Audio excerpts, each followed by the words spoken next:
Nah, ini sudah difirmankan Allah di dalam Al-Quran. Anda bisa membacanya dalam surat Al-Baqarah ayat 30. Bahwa sebelum Nabi Adam ada, ya, itu sudah dibocorkan informasi tentang penciptaan Adam dan kemudian kelak menjadi khalifah. Jadi, Adam di planet bumi sebagai khalifah itu bukan kecelakaan, gitu ya. Tapi sebuah skenario besar, gitu ya. Sebelum Adamnya ada, itu sudah diceritakan. Ya, sehingga ini harus diklarifikasi.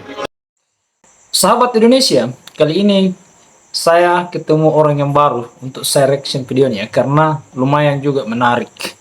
Dia juga banyak melakukan pertanyaan tentang sesuatu yang sangat mungkin bagi kita itu lumayan tabu. Mirip-mirip lah dengan Forbidden Question milik Kumaila Hakimah yang sering saya reaction. Namun saya tidak bertujuan untuk menggugah keimanan setiap orang, tetapi saya berniat untuk menambah insight atau wawasan kita mengenai sudut pandang Nabi Adam dilihat dari sisi Al-Quran itu sendiri dan dilihat dari sisi sains. Mari kita saksikan videonya berikut ini. Assalamualaikum warahmatullahi wabarakatuh, Pak Agus. Waalaikumsalam warahmatullahi wabarakatuh. Iya, Pak Agus sehat ya? Alhamdulillah. Oke, Pak Agus, terima kasih. Kami beserta kru diterima dengan sangat baik di kediaman panjenengan. Hari ini teman-teman semuanya kita bersama dengan salah seorang guru kita yang sangat luar biasa karya-karyanya, seorang penulis yang sangat spektakuler. Beliau juga mantan seorang jurnalis. Hari ini kita mau minta dieksplor Pak Agus tentang Adam. Jadi bukti-bukti bahwa Adam itu memang dilahirkan dan Adam bukanlah manusia pertama, itu kira-kira bukti-buktinya seperti apa menurut Al-Quran? Monggo Pak Agus. Ya. Oke. Ya, sahabat sekalian, Assalamualaikum warahmatullahi wabarakatuh. Waalaikumsalam warahmatullahi. Nah, jadi ini adalah sebuah tema yang sangat mendasar dan seru ya, yang selama ratusan bahkan ribuan tahun menjadi kajian yang tiada habisnya. Karena terkait dengan Adam ini berarti kita bicara tentang munculnya peradaban manusia di planet bumi ini. Nah, kita memiliki beberapa sudut pandang untuk mengeksplorasi kisah tentang Adam ini, karena ternyata kisah-kisah yang selama ini kita dapatkan, kita dengarkan, itu mendapatkan pertanyaan-pertanyaan yang kemudian sulit memberikan jawaban, ya, sehingga dianggap seakan-akan sebuah legenda. Nah, bahayanya adalah ketika kemudian kita tidak bisa memberikan jawaban yang memuaskan, terutama di era milenial, ya, di mana anak-anak milenial atau generasi muda milenial itu sudah menggunakan pendekatan-pendekatan yang lebih logis, lebih rasional, lebih empirik, minta data-data. Nah, gitu ya. Tadi saja Mas Hendro sudah meminta apa buktinya. Nah, gitu ya. Jadi itu khas sekali. Itu adalah umat Islam sekarang atau pada umumnya lah ya, generasi milenial itu selalu minta bukti-bukti dan argumentasi. Tidak lagi bisa beragama ini dengan mengatakan pokoknya. Nah, itu tidak bisa lagi. Ya, jadi harus ada argumentasinya, dan memang itulah yang diajarkan oleh Al-Quran, bahwa beragama itu harus menggunakan akal. Dan kemudian Nabi Ibrahim pun digambarkan mengajarkan kepada anak-anaknya dan mewariskan kepada kita semua, barrobbukum robbus samawati wal ardi wa ana ala dzalikum minasyahidin, begitu. Jadi sesungguhnya Tuhan kalian itu adalah Tuhannya langit dan bumi dan yang menciptakannya, gitu ya. Dan kemudian beliau mengatakan, dan aku termasuk orang-orang yang bisa memberikan bukti atas yang demikian. Ya, itu poin yang sangat penting sebagai dasar dari kajian-kajian yang saya berikan. Nah, hari ini kita akan melakukan kajian terkait dengan Adam. Ini adalah buku saya yang ke-13 dan 14 yang saya tuangkan dalam dua buku karena memang sangat seru ceritanya. Saya mencoba melakukan klarifikasi dalam dua sudut pandang. Ya, dua perspektif. Yang pertama adalah perspektif dari Al-Quran, yang kedua adalah perspektif dari segi sains. Al-Quran untuk memberikan dalil-dalilnya, ya, karena Al-Quran, kebenaran Al-Quran itu dijamin oleh Allah sendiri, ya, kebenaran Al-Quran dijamin, sehingga itu menjadi landasan yang sangat kuat. Kalau sudah muncul dalilnya dari Al-Quran itu susah dibantah, ya, satu. Yang kedua, Al-Quran itu kan kemudian harus difahami sesuai dengan realitas. Jadi jangan sampai kemudian kita memahami Al-Quran ternyata nggak ada realitasnya gitu. Nah, itu lantas menjadi angan-angan gitu ya.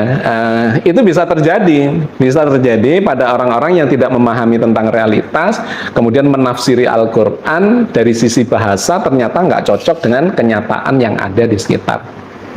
Karena itu di dalam Islam dikenal ada dua pendekatan, ayat-ayat qauliyah dan ayat-ayat kauniyah. Ayat kauliyah itu tekstual, ya, kaul itu teks, redaksi, firman.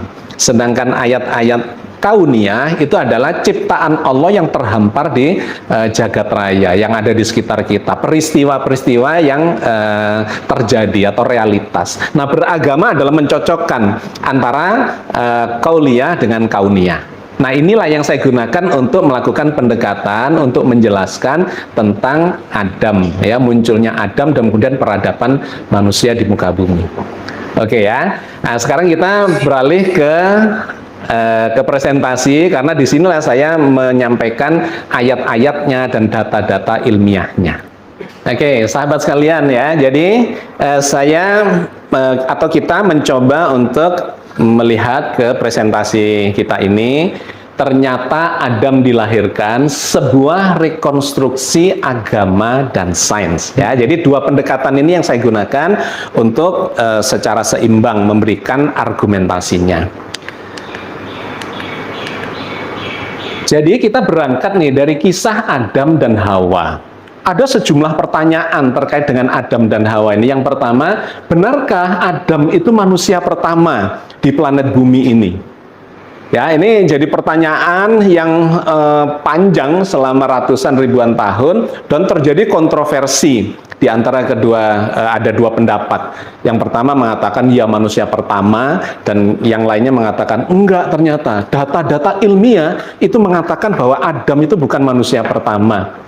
Dan ternyata di dalam Al-Quran, gitu ya, nanti kita eksplor, itu juga tidak ada informasi yang lugas, ya, yang secara eksplisit yang mengatakan Adam adalah manusia pertama, itu nggak ada. Oke, ya, itu yang pertama. Yang kedua, benarkah Adam itu diciptakan dari tanah secara langsung? Informasi di dalam Al-Quran mengatakan iya, dari tanah, dan tanahnya ternyata macam-macam, ya, ada tanah keras, ada tanah hitam, ada tanah liat, ada tanah debu, ada bermacam-macam. Itu ternyata harus difahami secara proporsional, dan itu membutuhkan pendekatan yang saintifik, ya, untuk mengetahui apa isi kandungannya. Nah, kemudian apakah secara langsung? Artinya langsung itu tanah dibentuk jadi boneka, ya, boneka tanah yang serupa dengan Adam tapi masih mati, kemudian diucapi kun fayakun, jadilah Adam yang hidup. Apakah benar seperti itu? Ya, nanti kita lihat dalilnya di dalam Al-Quran seperti apa, kemudian di sainsnya seperti apa. Nah, yang ketiga, Hawa diciptakan dari tulang rusuk Adam. Apakah benar tuh? Buktinya apa, gitu ya? Apakah tulang rusuknya Adam itu hilang satu jadi Hawa, misalnya begitu, dan seterusnya. Yang keempat, apakah mereka berdua, ya, tinggal di surga, dan di mana surganya? Ini menarik ini. Jadi saya ini menulis dua buku tentang ini, ya. Satu tentang ternyata Adam dilahirkan, dan yang kedua Adam tak diusir dari surga. Ada dua buku itu karena memang panjang sekali cerita tentang ini. Saya di channel saya di YouTube itu sudah bicara ada 17 episode. Jadi detail sekali karena memang kontroversinya banyak sekali. Di mana surganya? Karena banyak yang berpikir surga itu di luar angkasa sana. Di langit. Di langit, ya. Surga itu di langit. Nah, itu kalau kita kaji sesungguhnya kata surga itu kan dalam bahasa Arabnya jannah. Jannah itu sesungguhnya kebun, taman yang indah. Di mana? Di muka bumi. Tetapi karena kata jannah itu ditranslate ke bahasa Indonesia menjadi surga, ya, menjadi surga. Terus ini sesungguhnya pinjaman istilah ini dari agama lain, swargaloka. Nah, swargaloka itu sana alamnya para dewa dewi, ya. Alamnya para dewa dewi, ada bidadari yang turun dari kahyangan dan sebagainya, yang itu tidak dikenal di dalam Islam. Di dalam Islam digambarkan surga itu di muka bumi, ada tempat yang tinggi, yang subur, yang banyak sumber mata airnya, ada sungai-sungai mengalir di bawahnya, ada pohon-pohon yang buahnya gampang dipetik dan seterusnya, sangat membumi. Betul. Sedangkan swargaloka itu sangat melangit, ya. Jadi di sini ada masalah, ya, ada masalah itu. Oke. Yang kelima, kemudian digambarkan diusir karena memakan buah khuldi. Sehingga seakan-akan keberadaan Nabi Adam di planet bumi itu seakan-akan sebuah kecelakaan. Dikarenakan makan buah khuldi kemudian diusir, jadilah Adam itu di planet bumi, kan gitu. Ini nggak make sense. Kenapa? Dikarenakan Al-Quran sendiri yang bercerita bahwa sebelum Adam itu diciptakan, itu Allah sudah membocorkan informasinya kepada para malaikat. Nah, ini sudah difirmankan Allah di dalam Al-Quran. Anda bisa membacanya dalam surat Al-Baqarah ayat 30, bahwa sebelum Nabi Adam ada, ya, itu sudah dibocorkan informasi tentang penciptaan Adam dan kemudian kelak menjadi khalifah. Wa idz qala rabbuka lil malaikati inni ja'ilun fil ardi khalifah, ya. Ingatlah ketika Allah berkata kepada para malaikat akan menjadikannya sebagai khalifah. Jadi Adam di planet bumi sebagai khalifah itu bukan kecelakaan, gitu ya, tapi sebuah skenario besar, gitu ya. Sebelum Adamnya ada itu sudah diceritakan, ya, sehingga ini harus diklarifikasi. Terus ada cerita diturunkan seperti alien ke planet bumi, gitu ya. Apa iya begitu? Karena kalau ditelusuri ternyata bahan bakunya Nabi Adam itu ya tanah bumi, bukan tanah Mars, bukan Jupiter, Saturnus dan lain sebagainya, bukan. Tetapi adalah tanah bumi, ya. Lantas muncul ungkapan-ungkapan seperti ini, ya, pertanyaan. Jadi seandainya Adam dan Hawa itu tidak melanggar, mestinya kita ini semua keturunan Adam ini masih di surga. Itu kan nggak make sense, Nggak make sense. Ya, nggak make sense. Berarti kita ini kecelakaan ada. Bukan, ini skenario besar. Memang Allah menciptakan Adam dan keturunannya untuk menjadi penduduk di planet bumi ini. Ya, ini pertanyaan-pertanyaan yang ganjel yang kemudian butuh jawaban dan menjadi bagian dari rasa penasaran saya juga, gitu. Kenapa kok ada ungkapan atau pendapat, ya, kesimpulan seperti ini? Oke, sekarang kita akan melakukan kajiannya dalam dua sisi sains dan sisi dalil-dalil dari dalam Al-Qur'an, ya. Oke. Yang pertama adalah rekonstruksi asal-usul manusia menurut sains. Ya, ternyata sains juga melakukan penelitian dan memiliki data-data yang banyak, ya, terkait dengan munculnya peradaban manusia di planet bumi ini.